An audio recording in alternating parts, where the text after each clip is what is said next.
Ар бир шайлоо тилкесинин кире беришинде майыптуулугу бар жарандар үчүн атайын кнопка орнотулган. Аны басканда аларга шайлоо комиссиясында отурган атайын жаран келип өз жардамын көрсөтөт.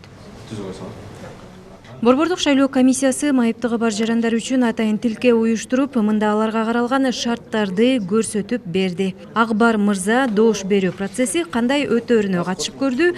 Айтымында быйылкы шайлоодо колдонулуп жаткан жаңы ыкма майыптыгы бар жарандар үчүн кыйынчылыктарды деле жараткан жок. Бул система абдан жагат. Эл өзүнүн каалаган талапкерин тандап алат.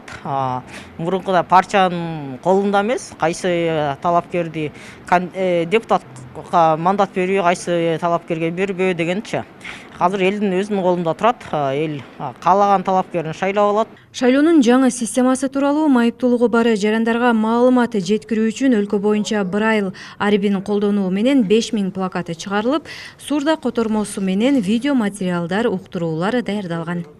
Майыптыгы бар жарандар үчүн шайлоо тилкелериндеги ар бир добуш берүү кабинкаларында алар үчүн атайын шарттар каралган. Мисалга айтып кете турган болсок, мына бул кагазы Braille шрифти менен жазылып, ошо майыптыгы бар жарандар үчүн атайын маалымат камтылган. Көзү азиздер бул лупанын жардамы менен керектүү маалыматты көрүп, билип, окуй алуу мүмкүнчүлүгү бар жана колундагы берилген эки бюллетень бирөө бир мандаттуу жана бирдиктүү округ боюнча добуш берүүгө атайын мына ушундай кагаздары каралган. Дал ошол жерге келип жарандар өз тандоосун жасоо мүмкүнчүлүгү бар.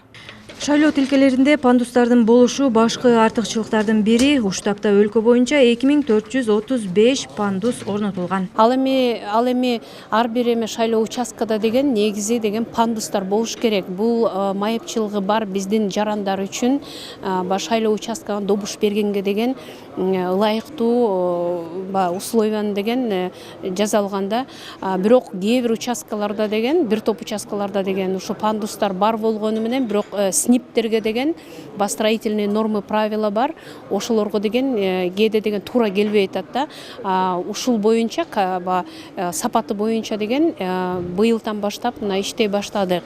Айта кетсек, жалпысынан майыптуулугу бар жарандардын жалпы саны 20187-ни түзөт. Парламенттик шайлоого 16000ге чукулуу тизмеге катталган. Салабат Эркетаева, Мээринбек Кошалиев, ЛТР, Бишкек.